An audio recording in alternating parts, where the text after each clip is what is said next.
Seterusnya, Bagan Serai. Assalamualaikum warahmatullahi wabarakatuh dan salam sejahtera. Terima kasih kepada Datuk Tuan Speaker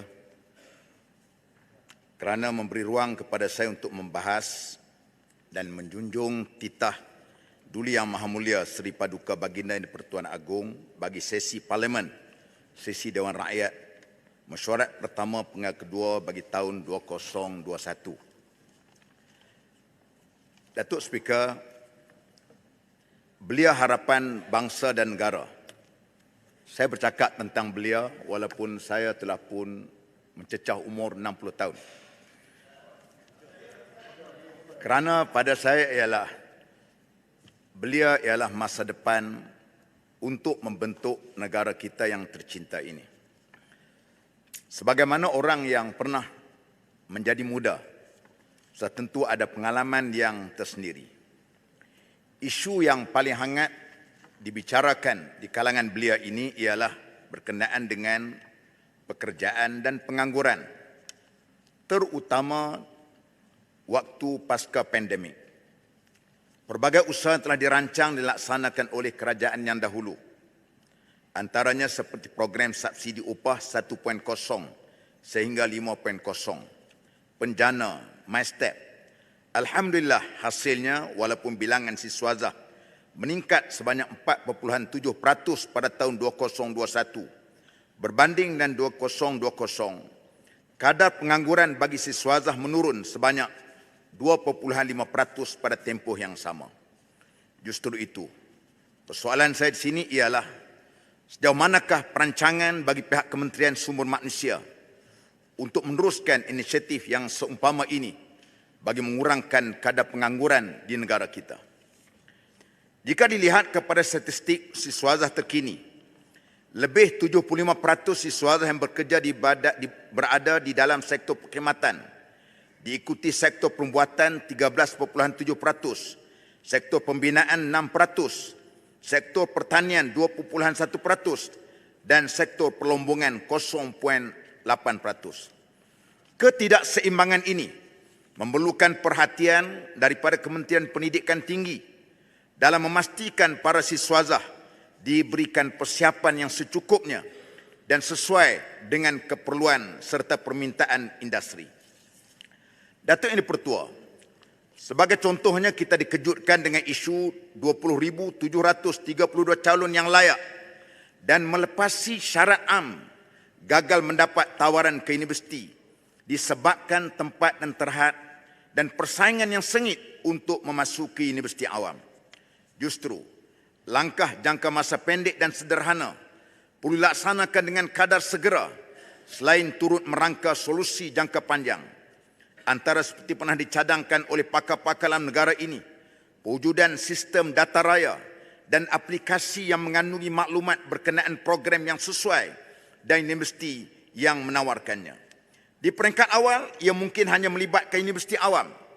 Namun, seiring dengan perkembangan semasa, pelbagai institusi turut boleh dimasukkan sebagai panduan kepada lepasan SPM untuk memilih bidang dan kursus yang sesuai dan minat kelebihan mereka.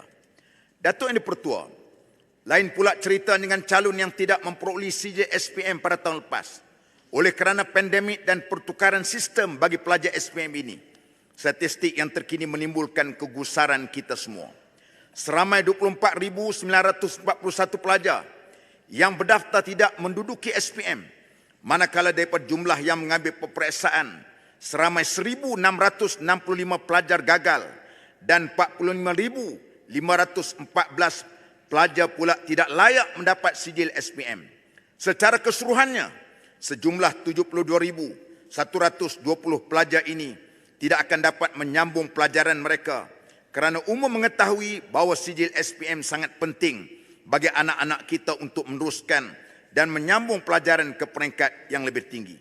Saya mengharapkan pihak Kementerian Pendidikan Tinggi dapat menyediakan beberapa option dan plan dengan izin kepada beberapa mereka agar dapat meneruskan kehidupan dengan yang lebih baik. Tuan Yang di-Pertua, suka juga saya membangkitkan isu terkini berkaitan dengan anak muda. Pertamanya ialah berkenaan dengan kebebasan bersuara bagi anak muda belia untuk menyatakan pandangan mereka. Tular baru-baru ini berlakunya suatu yang kita namakan sebagai cyberbullying dengan izin terhadap kumpulan anak muda yang menyatakan pandangan mereka melalui aplikasi TikTok dan Facebook. Pembulian secara maya ini boleh saya kategorikan berlaku secara melampau apabila ia melibatkan penghinaan, ejekan tubuh dan gangguan seksual. Hal ini berlaku kerana hujah tidak mampu dijawab dengan hujah kecuali dengan serangan dan kekasaran. Tuan Yang Dipertua, pembangkang yang seimbang. Kami ingin menjadi semak imbang dalam parlimen dan luar parlimen. Sebagaimana yang kita ketahui sepatutnya yang berhormat ini, kita sebagai pembuat dasar dan sebagai anggota legislatif. Tetapi realiti yang berlaku, kita semua mati purpose. Wakil rakyat serbaguna. Kitalah pegawai kebajikan. Kitalah pegawai bomba. Kitalah pegawai JKR. Kitalah pegawai JPS. Kadang-kadang kita juga tok bidan. Perlu hormat keputusan rakyat yang memilih kami sebagai wakil rakyat. Sebelum menang, okeylah. Apabila sudah menang, semuanya mereka di bawah jagaan kami yang kami kena bantu. Justru itu, biarlah peruntukan yang dapat kepada MP kerajaan diberi sama kepada MP pembangkang. Tidak perlulah divide and rule.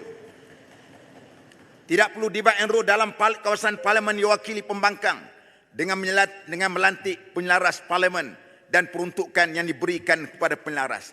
Rakyat tak kenal pun penyelaras. Rakyat akan jumpa juga dengan kami. Datuk Yang Dipertua, satu lagi saya nak bangkitkan berkenaan dengan masalah petani.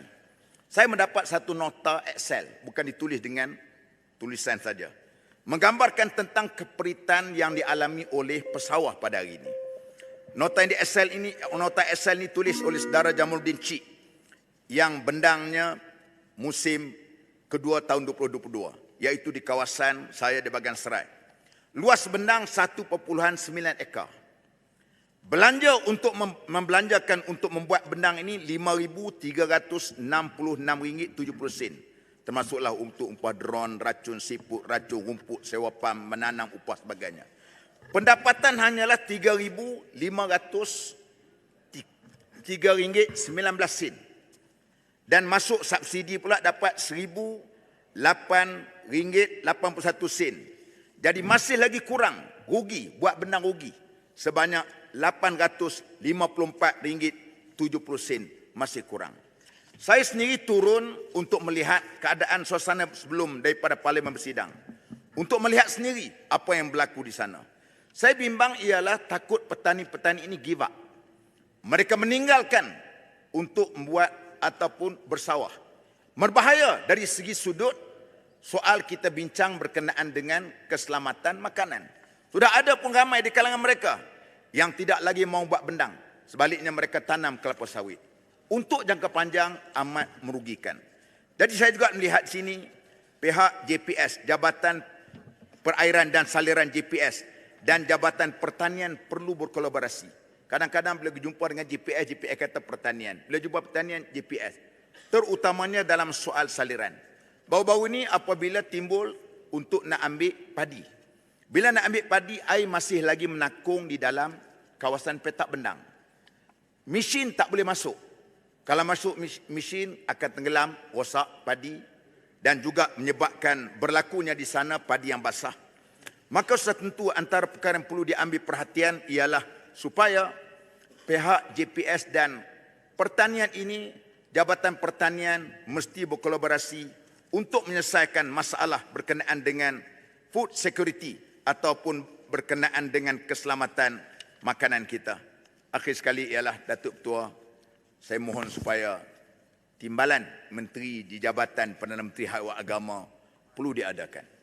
Saya sedih, saya tengok, kerana saya sudah pernah pengalaman berada sebagai menteri, nak menguasai, nak kontrol 14 agensi. Tak menang sebagai seorang menteri saja. Sebab itu saya harapkan supaya lantiklah timbalan menteri untuk menguruskan hal ehwal agama. Sekian, terima kasih. Terima kasih, Bagan Serai.